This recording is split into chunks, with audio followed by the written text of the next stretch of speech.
Hormuz প্রণালী দিয়ে তেলবাহী জাহাজ চলাচলে বাধা দেওয়ার অভিযোগে ইরানের উপর ক্ষোভ প্রকাশ করেছেন মার্কিন প্রেসিডেন্ট ডোনাল্ড ট্রাম্প।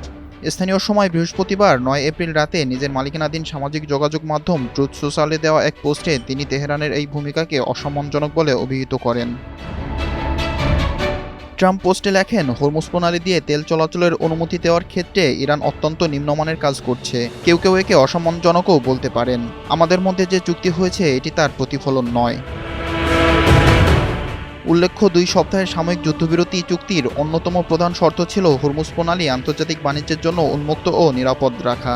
কিন্তু সাম্প্রতিক বিভিন্ন প্রতিবেদনে দেখা গেছে ইরান এই প্রণালী দিয়ে জাহাজ চলাচলের উপর নিয়ন্ত্রণ বজায় রেখেছে এবং শুল্ক আরোপের চেষ্টা করছে।